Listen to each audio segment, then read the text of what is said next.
বন্ধুরা, যারা তোমরা আমার আগের ভিডিওটি দেখেছো তোমাদেরকে আমি সবাইকে বলেছিলাম যে ডিটারমিনেশন চ্যাপ্টারে ঢুকবার আগে ম্যাট্রিক্সটা শেখা গুরুত্বপূর্ণ একটা বিষয়। তোমরা যারা জেই মেন এবং জেই অ্যাডভান্সের 2026-এর অ্যাসপিরেন্ট আছো, যারা জেই মেন জেই অ্যাডভান্স 2026-এর জন্য প্রিপারেশন নিচ্ছ, আবার এটাও বলবো যারা নেক্সট ইয়ারে মানে 2026 সালে উচ্চ মাধ্যমিক ডাব্লিউবিসি এইচএসসি বোর্ড থেকে দিচ্ছ, কিংবা যারা ডাব্লিউবিজিএই পরীক্ষার জন্য প্রিপারেশন নিচ্ছ, তাদের জন্য এই ভিডিওটি খুব গুরুত্বপূর্ণ হতে চলেছে।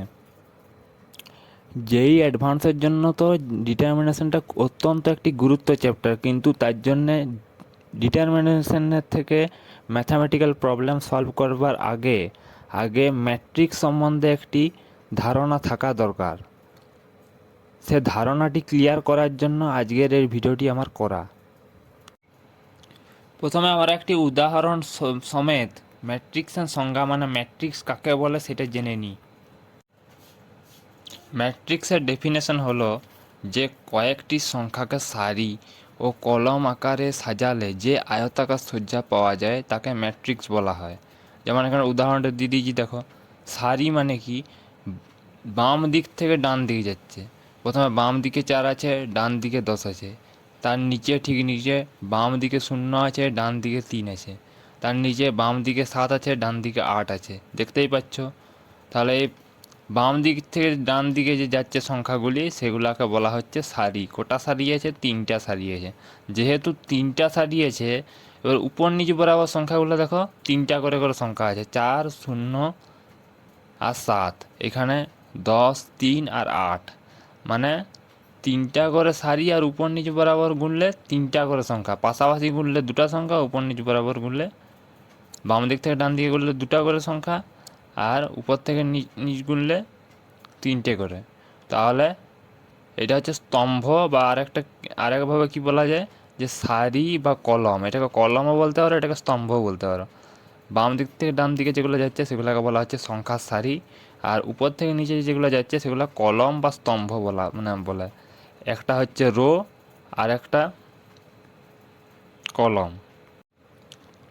এবার তোমাদেরকে শিখতে হবে যে ম্যাট্রিক্সের ক্রমটা কেমন করে লেখা হয়।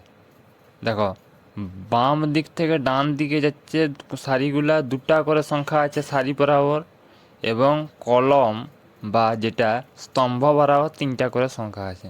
তাহলে 3 × 2 লিখতে হবে।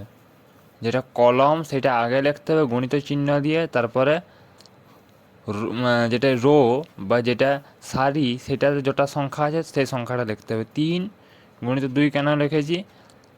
বাম দিক থেকে ডান দিকে 2টো করে সংখ্যা, আর উপর থেকে নিচে বরাবর 3টে করে সংখ্যা। তোমরা যারা জেই অ্যাডভান্স 2026-এর জন্য প্রিপারেশন নিচ্ছ এবং ডাব্লিউবিসি এইচএসসি বোর্ড থেকে এইচএস দেওয়ার জন্য প্রস্তুতি নিচ্ছ, তাদের জন্য একটা কথা বলে রাখি। যে কোনো অধ্যায় থেকে বড় বড় জটিল ম্যাথামেটিক্যাল প্রবলেম সলভ করার আগে তোমাদের যে কোনো ম্যাথামেটিক্সের সম্বন্ধে যে কোনো অধ্যায়ের বেসিক কনসেপ্টগুলি ক্লিয়ার থাকা দরকার। তার জন্য তোমরা এনসিইআরটির বই ফলো করতে পারো। তোমাদেরকে আমি আগেও বলেছি, আজকের এই ভিডিওটি যারা দেখছো এটা শুধু জেই অ্যাডভান্স বা জেই মেন্সের অ্যাসপিরেন্টসদের জন্য নয়। যারা পশ্চিমবঙ্গের ছাত্রছাত্রী রয়েছে, যারা নেক্সট ইয়ার মানে 2026 সালে উচ্চ মাধ্যমিক পরীক্ষা দিতে চলেছ, এইটি বেশি তাদেরই কাজে লাগবে, কারণ এটা বেসিক কনসেপ্টটা ক্লিয়ার করা হয়েছে ম্যাট্রিক্সের সম্বন্ধে।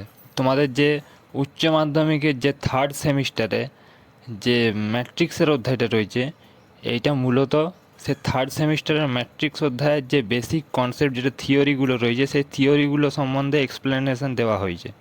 তো তাই তোমরা এই ভিডিওটি মনোযোগ সহকারে দেখতে পারো।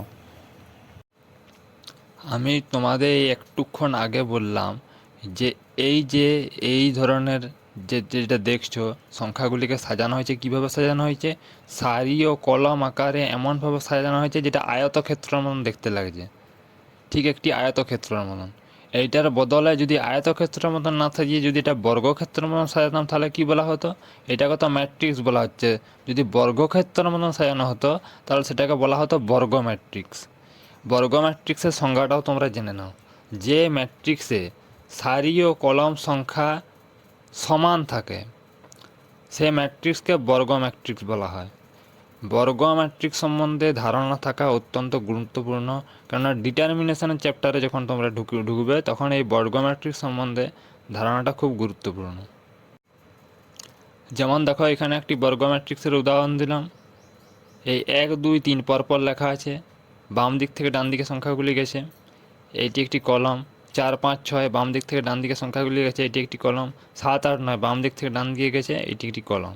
এবার উপর নিচ বরাবর কী হচ্ছে, 1 4 7 2 5 8 3 6 9, এই 3টা করে করে লম্বা লম্বা যে গেছে উপর থেকে নিচ বরাবর বা নিচ থেকে উপর বরাবর বলতে পারো, এগুলি স্তম্ভ বা কলম বলা হয়েছে। তাহলে রো কলম দুরকমভাবে সাজানো হয়েছে, দুরকমভাবেই দেখতে পারো। তাহলে এই ধরনের ম্যাট্রিক্সকে কী বলা হয় না বর্গ ম্যাট্রিক্স বলা হয়। তো বন্ধুরা, আজকের ভিডিওটি আমি তোমাদেরকে বলেইছিলাম যে মূলত এই ভিডিওটি কনসেপচুয়াল বেস ভিডিও, মানে এই ভিডিওটি ধারণা ভিত্তিক ভিডিও। এই ভিডিওটিতে আজকে আমি কোনো ম্যাথামেটিক্যাল প্রবলেম তোমাদের করাচ্ছি না।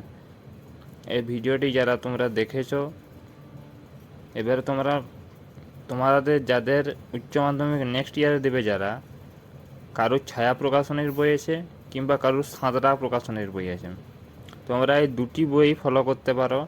দুটি বইয়ের মধ্যে অসংখ্য গাণিতিক সমস্যা আছে ম্যাট্রিক্সের, মানে ম্যাট্রিক্স সম্বন্ধে। তো এই ম্যাট্রিক্সের যে গাণিতিক সমস্যাগুলি আছে সেলফ স্টাডি করার সময় সেগুলি তোমরা নিজেরা করবার চেষ্টা করো। আমি নেক্সট ভিডিওটিতে তোমাদের যারা যেই অ্যাডভান্স 2026-এর অ্যাসপিরেন্ট রয়েছে বা যারা WBCHSC বোর্ডের যে উচ্চ মাধ্যমিক পরীক্ষা নেক্সট ইয়ার মানে 2026-এ দেবে, তাদের জন্য কাজে লাগাবে এমন একটি ভিডিও আমি খুব শীঘ্রই ইউটিউবে আপলোড করতে চলেছি।